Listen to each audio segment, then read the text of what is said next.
ప్రేక్షకులందరికీ నమస్కారం అండి. ఈరోజు మరొక సరికొత్త టాపిక్తో మీ ముందుకు రావడం జరిగింది.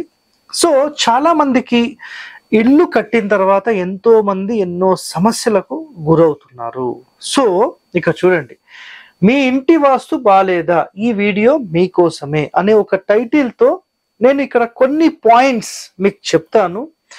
ఎవరైతే సార్ మేము ఇల్లు కట్టిన తర్వాత చాలా ప్రాబ్లమ్స్లో ఉన్నాము, సార్ మేము ఇల్లు కట్టిన తర్వాత అసలు నిజంగా ఒక రేంజ్లో ఉండే వాళ్ళం మొత్తం దిగజారిపోయాము, ఆర్థికంగా మాకు బాగాలేదు, నెక్స్ట్ ఆరోగ్యపరంగా బాగాలేదు. సో నిజంగా ఇలాంటి సమస్య మీరు ఏదన్నా ఉంటే 100% ఒక ఎక్స్పర్ట్, ఒక వాస్తు ఎక్స్పర్ట్స్ ఎవరైతే ఉంటారో వాళ్ళ విజిట్ అనేది మీరు తీసుకొని ఇల్లు అనేది చూపించుకోవడం 100% రైట్. బట్ ఎవరైతే సార్ మేము చూపించుకునే పరిస్థితుల్లో కూడా లేము అన్న వారి కోసం ఈ వీడియో, అర్థమైందా? సో ఇక్కడ కొన్ని పాయింట్స్ నేను ఒక్కసారి మీకు చెప్తాను, నిజంగా అవన్నీ సరిగ్గా ఉన్నాయా లేదా అనేది ఒక్కసారి మీరు చూడండి. సో 100% గనక ఇవి కరెక్ట్గా ఉంటే మీకు కొంత ఉపశమనం అనుకోండి, లేదంటే నేను చెప్పిన పాయింట్స్లో మీకు ఏదైనా తేడాలు ఉంటే నిజంగా మీరు అవి సరి చేసుకోగలిగితే కొంత బెటర్మెంట్ అయితే వస్తుంది. ఓకేనా? సో మొట్టమొదటి పాయింట్, ఒక ఎగ్జాంపుల్లో ఇది నేను ఇక్కడ డైరెక్షన్స్ గురించి ఏమీ చెప్పనండి, నేను జస్ట్ ఒక ఇల్లు చూపిస్తాను అంతే. ఎందుకంటే మళ్ళీ ఒక్కొక్క ఫేసింగ్ ఒక్కొక్కటి చెప్పమంటారు. గుర్తుపెట్టుకోండి ఒకటే మాట, సెప్టిక్ ట్యాంక్ అనేది ఎప్పుడు ఇది ఈస్ట్ అనుకోండి, సౌత్, వెస్ట్ అండ్ నార్త్, తూర్పు, దక్షిణము, పడమర, ఉత్తరం, 4 డైరెక్షన్స్, 4 ఫేసింగ్స్ అనుకుందాం ఊరికే. ఎగ్జాంపుల్లో ఏదైనా ఒక ఫేసింగ్ తీసుకున్నప్పుడు పూర్తి వాయువ్య మూలలో సెప్టిక్ ట్యాంక్స్ నాట్ అలౌడ్, నైరుతిలో నాట్ అలౌడ్. ఇలా మీ ఇంటి లోపల ఉందా లేదా ఒకసారి క్రాస్ చెక్ చేసుకోండి, first point. And second point చూడండి, 90 degrees అన్నాం. మీ ఇంటి లోపల కరెక్ట్గా ఇది 90 degrees వచ్చిందా లేదా, అన్ని మూలలు సరిగ్గా 90 degrees కోణానికి ఉన్నాయా లేదా ఒక్కసారి ఇది చూడండి మీరు. ఇది ఎట్లా గమనించాలి మీరు అంటే, ఒక రూమ్కి సంబంధించిన ఇక్కడ నుంచి ఇక్కడికి గుర్తుపెట్టుకోండి, ఇక్కడ ఇది కావాలంటే జూమ్ కూడా చేసి చూపించండి. సో ఇక్కడ నుంచి ఇక్కడికి 3 అడుగులు కరెక్ట్గా టేప్ పట్టి ఇక్కడ లైన్ గీసుకోండి. మళ్ళీ ఇక్కడ నుంచి ఇక్కడికి 4 అడుగులు కరెక్ట్ టేప్ పట్టి లైన్ గీసుకోండి. ఈ రెండు చూస్తే సరిగ్గా 5 feet రావాలి. 3 feet, 4 feet, 5 feet, అంటే 3, 4, 5 కరెక్ట్గా ఈ కోణం ఉందనుకోండి, ఒక కోణం పర్ఫెక్ట్గా మీ 90 degrees ఉన్నట్టు. అదేవిధంగా ఈ కోణం చెక్ చేయండి, ఈ కోణం చెక్ చేయండి, ఈ కోణం చెక్ చేయండి. 100% ఈ ఒక్కటి కరెక్ట్ ఉంటే నాకు తెలిసి మిగతా ప్రాబ్లమ్స్ ఉండవు. It's a clear cut word. ఆయాది ప్రకారం ఇది చేసుకున్నారా, సూపర్, వేరే క్వశ్చన్సే లేవు. ఇది అయిపోయిందా? ఇప్పుడు రెండో పాయింట్, సార్ ఇది ఇంటి లోపల చూసినప్పుడు తేడాలు ఉన్నాయి, ఏం చేయాలి? కరెక్ట్గా ఇక్కడి నుండి ఇక్కడికి ఎంత డిస్టెన్స్ ఉందో ఇక్కడ ఈ మొత్తం అంతే డిస్టెన్స్లో మెయింటైన్ చేయాలి. అంటే మీరు ఒక ఇల్లు అనేది కరెక్ట్గా బాక్స్ షేప్లోనే తీసుకోవాలండి. మీ ఇష్టం వచ్చినట్టుగా నేను ఒక చోట ఈశాన్యం పెంచుకుంటా, ఒక చోట వాయువ్యం పెంచుకుంటా, ఒక చోట ఆగ్నేయం పెంచుకుంటా అంటే కాదండి. అక్యురేట్ 100% మీరు పర్ఫెక్ట్గా దీన్ని తీసుకోవాలి. ఇది ఒకటి గుర్తుపెట్టేసుకోండి, అర్థమైందా ఇది? సో ఇది మొదటి సూత్రం. రెండవ సూత్రం కోణ సూత్రము అన్నాం. సో కోణ సూత్రం అంటే మీ స్థలం నైరుతి నుంచి మీ ఈశాన్యానికి ఇలా పట్టినప్పుడు ఈ మూలల్లో ఎలాంటి సంపులు, సెప్టిక్ ట్యాంకులు, వాటర్ ట్యాంకులు, బోర్లు రాకూడదు. ఉందా 100% ఇది మీకు డ్యామేజ్ చేస్తుంది. ఈ లైన్లో పడద్దు, ఈ లైన్లో పడద్దు, ఈ లైన్లో అసలు ఈ ఏరియాలోనే రావద్దు. సింపుల్ కండిషన్, ఓకేనా? అదేవిధంగా డోర్ ప్లేస్మెంట్ అన్నాం. సో మీరు సరిగ్గా మధ్య ద్వారం పెట్టుకున్నారా, లేదు 3వ స్థానంలో జయంత స్థానంలో పెట్టుకున్నారా, ఇంద్రస్థానంలో పెట్టుకున్నారా? సో ఇక్కడ మీరు గమనించండి, 4వ స్థానమా, 5వ స్థానమా, 3వ స్థానమా, 1, 2 అయితే మనం ముట్టుకోం, అది వదిలేసేయండి. సో సరైన ప్లేస్లో మీ ద్వారం ఉండడం అనేది చాలా చాలా ముఖ్యమైనది. ఇది ఒకటోది. రెండవది, ఈ ద్వారం ఎక్కడ పెడతారో మళ్ళీ దాని ఆపోజిట్లో ఇంకొక ద్వారం పెట్టడం కానీ, కిటికీ పెట్టడం కానీ, ఇది పర్ఫెక్ట్గా మీరు చేయాల్సిందే, వేరే క్వశ్చన్సే లేవు. అర్థమైందా పాయింట్? రైట్. ఇప్పుడు రెండో పాయింట్ అయిపోయింది కదా, మూడో పాయింట్. మూడో పాయింట్ అయిపోయింది. యోని సూత్ర. సో ఇప్పుడే చెప్పాను కదా, ఈ డోర్ నుంచి డోర్ వరకు ఎండ్ క్లియర్ ఉండాలి. సార్ దక్షిణం అయితే సేమ్, పడమర అయితే సేమ్, ఏ ఫేసింగ్ అయినా ఒకటే, కోణ సూత్రం ఏ ఫేసింగ్ అయినా ఒకటే, no problem. Next door count గుర్తుపెట్టుకోండి. తూర్పు డోర్ పెట్టినప్పుడు పడమర డోర్ పెట్టేసుకోండి, పడమర డోర్ పెట్టినప్పుడు తూర్పు డోర్ ఖచ్చితంగా పెట్టాల్సిందే. దక్షిణం డోర్ పెట్టినప్పుడు ఉత్తరం డోర్ పెట్టేసేయండి, ఉత్తరం డోర్ పెట్టినప్పుడు దక్షిణ డోర్ పెట్టేసేయండి. దీనికి మించిన సూత్రం శాస్త్రం ఇంకా ఏమీ లేదు. సింపుల్ గా చెప్పాలంటే 4 ద్వారాలు ఇల్లు అన్నిటికంటే టాప్. సింపుల్, ఒకటే ఒక స్టేట్మెంట్ అయిపోయింది. డోర్ కౌంట్ లో గుర్తుపెట్టుకోండి, ఈ బయట ద్వారాలు మాత్రమే మీరు ప్రధానంగా క్యాలిక్యులేట్ చేయండి, ఇంటి లోపలవన్నీ సెకండరీ. ఓకేనా?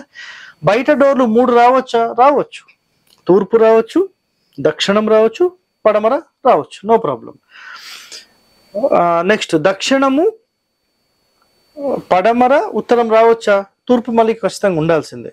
సో ఇక్కడ ఈ డోర్ అంటే ఈ 2 ద్వారాలకు ఈ డోర్ కానీ ఈ డోర్ కానీ ఒకటి మ్యాండేటరీ ఉంటుంది. అంటే ఇది ఆడవారి స్థానం, ఇది ఆడవారి స్థానం. మగవాళ్ళు ఎవరైనా ఒకరు ఉండాలి. అర్థమైందా? ఇది ఒకటి ఇంపార్టెంట్. ఈ ఇద్దరి మధ్యలో వీళ్ళు ఉండొచ్చు. అంటే ఈ ఆడ మగ మధ్యలో ఒక మగ వ్యక్తి ఉండొచ్చు, ఆడ వ్యక్తి ఉండకూడదు. ఇక్కడ ఈ ఇద్దరిలో ఆడ వ్యక్తి ఉండొద్దు, ఈ ఇద్దరిలో ఇక్కడ ఆడ వ్యక్తి ఉండొద్దు, మగ వ్యక్తి ఉండొచ్చు. సో ఇట్లా కండిషన్స్ ఉంటాయి. ఆ కండిషన్స్ అన్ని కూడా మనం గతంలో చెప్పిన ఎపిసోడ్స్ లో చెప్పేశాము. నెక్స్ట్ వర్గు అన్నాం. వర్గు అంటే మీ యొక్క ఇంటి లోపల, అంటే ఈ స్థలం మొత్తంలో అసలు మీ ఇల్లు ఈశాన్య ఖండానికి జరిపి కట్టాలా, నైరుతి ఖండమా, ఆగ్నేయ ఖండమా, వాయువ్య ఖండమా, పడమర ఖండమా, దక్షిణ ఖండమా, ఉత్తర ఖండమా, తూర్పు ఖండమా? ఇదేదో ఖండాలు కొత్తగా చెప్తున్నారు సార్, ఏందో మాకు అర్థం కాలేదు.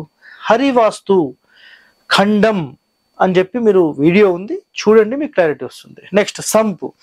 సంపులు ఎప్పుడైనా ఈ కార్నర్లో పెట్టొద్దు అనేది చాలా చాలా ఇంపార్టెంట్. Next remedy. సార్ మేము ఇలాంటివి ఏమీ చెయ్యము, సో మాకు సింపుల్గా ఏదైనా రెమెడీ ఉందా? ఒకటే ఒక వీడియోలో మాకు దానికి సంబంధించిన పూర్తి సమాచారం చెప్పేసేయండి. సో ఇక్కడ గుర్తుపెట్టుకోండి, ఈ రెమెడీ అనేది చాలా మంది బెనిఫిట్ పొంది ఉన్నారు. అదేంటంటే ఇక్కడ చూడండి, ఒక ఇల్లు అండి, ఒక ఇల్లు మీరు కట్టేటప్పుడు చాలా మంది పదము అంటారు. పదము, ఆయాది గణితము, ఆయము, సో డిఫరెంట్ పేర్లతో ఉంటాయి. ఆయాది అంటారు, ఆయా అంటారు. మీకు కర్ణాటకలో ఒక భాష, దాని తర్వాత తమిళనాడులో ఒక భాష, మహారాష్ట్రలో ఒకటి, దాని తర్వాత ఆంధ్రప్రదేశ్లోనే ఎన్నో ఏరియాస్లో ఎన్నో మాట్లాడతారు. సో పథకం అంటారు, పదం అంటారు, సో డిఫరెంట్ పేర్లు. సో ఇదేంటంటే పొడవెంత వెడల్పెంత అనేది ఇక్కడ చెప్పబడింది. ఆయాది అంటే ఆయా ఆది, వెడల్పెంత పొడవెంత, పొడవు వెడల్పు ఎంత, సింపుల్ ఆయాది అంటే. మీ ఇల్లు గనక ఒక ప్రాపర్ సిస్టమాటిక్ వేలో మీరు బిల్డింగ్ నిర్మాణం చెయ్యకపోయి ఉంటే, క్లియరా, చెయ్యకపోయి ఉంటే మీరేం చేయండి అంటే, ఒక బిందె రెమెడీ ఉంటుందండి. ఓకేనా? ఒక బిందె రెమెడీ ఉంటుంది. ఈ బిందె రెమెడీలో దీని యొక్క చుట్టుకొలతకు మేము ఒక మెజర్మెంట్ చేస్తాం. సో సార్ ఆ బిందె ఎలా ఉంటుందని చాలా మంది అడుగుతారు కదా. ఇక్కడ నేను లైవ్ గా ఆల్రెడీ నేను తాగే వాటర్ ఏవి, సో నేను డైలీ తాగేవే. ఇక్కడ చూడండి, ఇది ఒక బిందె. సో వీటికి సంబంధించిన సర్కంఫరెన్స్ ఇక్కడ చూస్తున్నారు కదా, ఇది వీటికి సంబంధించిన సర్కంఫరెన్స్. సో ఈ సర్కంఫరెన్స్ ఏదైతే ఉంటుందో వీటికి సంబంధించిన కొలత తీసుకొని మీ యొక్క జన్మ నక్షత్రాలకు అలైన్ చేస్తూ మనం ఏం చేస్తామంటే ఈ టోటల్ చుట్టుకొలతను సరిగ్గా మీ నక్షత్రాలకు మ్యాచ్ చేసి పెడతాం. దీనిని మీరు ఒక చెక్క మీద పెట్టడం. ఫైనాన్షియల్ గా డెవలప్మెంట్ లేదు అంటే ఉత్తర మధ్యస్థానంలో దీన్ని పెట్టి 24 గంటలు ఈ వాటర్ ఇందులో పోసిన తర్వాత 24 గంటలు గడిచిన తర్వాత ఈ వాటర్ తాగడం మొదలు పెట్టాలి. అర్థమైందా మీకు?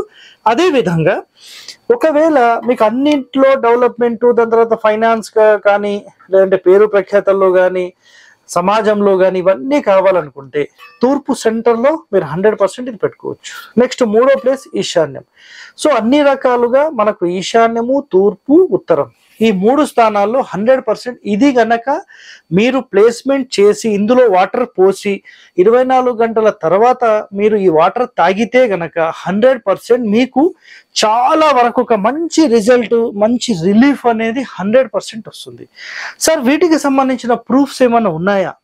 గతంలో చాలా మందికి మనం ఇచ్చాము, వాళ్ళ రిజల్ట్ అనేది కూడా మనం ఆల్రెడీ ఎంతో మందికి అంటే వీడియోలు తీసి యూట్యూబ్లో కూడా పెట్టేశాం. ఇంకా దానికి మించి ఇంకేం చేయాలండి, ఆలోచన చేయండి. ఓకేనా? సో సార్ మరి ఇది ఎట్లా మేము కాంటాక్ట్ చేయాలంటే, మీ జన్మ నక్షత్రాలు గనక మాకు పంపిస్తే మేము లెక్క చేసిస్తాం. క్యాలిక్యులేట్ చేసిన తర్వాత మీరు క్యాలిక్యులేషన్ తీసుకున్న తర్వాత మీరు సత్యనారాయణ గారు అని చెప్పి మనకి ఎక్కడ ఉంటారంటే సింపుల్గా హజ్జారంలో ఉంటారు. సో ఆయనను సంప్రదించి మీరు ఈ బిందె చేపించుకోవచ్చు. బిందె కాస్ట్ ఎంత ఉంటుంది అంటే 2000 నుంచి 2200, 300, అది వెయిట్ ని బట్టి ఉంటుంది. చాలా మంది హరివాస్తు వాళ్ళు బిందెలు అమ్ముకుంటున్నారని చెప్తున్నారు. మరి బిందె మేము ఎప్పుడు అమ్మామో, ఎక్కడ అమ్మామో మాకు చూపిస్తే మాకు సంతోషం. సో నేను కూడా ఆయన దగ్గరనే కొనుక్కున్నా. మరి నేను ఎందుకు అమ్ముతున్నా నాకైతే అర్థం కాదు.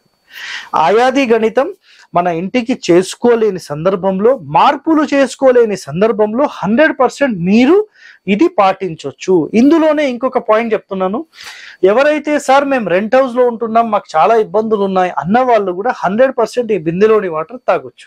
అది ఆ ఇంటికా ఈ ఇంటికా సంబంధం ఉండదండి. ఇక్కడ మీరు ఏదైతే క్యూబికల్ మెజర్మెంట్స్ లో ఉండి దాని ఇంపాక్ట్ మీ మీదకు ఉంటుందో దాని ఇంపాక్ట్ తగ్గించడానికి ఇది పనిచేస్తుంది. సో ఆరోగ్యపరంగా, ఫైనాన్షియల్ పరంగా ఎన్నో రకాలుగా మీకు ఎంతో కొంత ఉపశమనం, ఒక రెమెడీ లాగా మాత్రమే పనిచేస్తుంది. ఇది తీసుకోగానే నేను కోటీశ్వరుని అవుతానా? అట్లా ఉండదండి. నేను దీంట్లో వాటర్ తాగుతున్నా, నాకు చాలా వరకు హెల్త్ రికవరీస్ అయినాయి. అర్థమైందా? సో నేను ఏదైతే చాలా హెవీ ట్రావెలింగ్ చేస్తుంటాను, ఎప్పుడు మెంటల్ టెన్షన్ ఉంటుంది, అదంతా రిలీఫ్లో ఉన్నాను. నిజంగా చాలా రిలీఫ్లో ఉన్నాను. అదేవిధంగా ఫైనాన్షియల్ అంటారా, ఇక మీరు అందరికీ తెలిసిందే. ఓకేనా? సో ఇలాంటి వాస్తు రెమెడీస్ కానీ ఇలాంటి ఎంతో ఇన్ఫర్మేషన్ మీరు తెలుసుకోవాలంటే stay tune to our channel. Thank you అండి, ధన్యవాదాలు.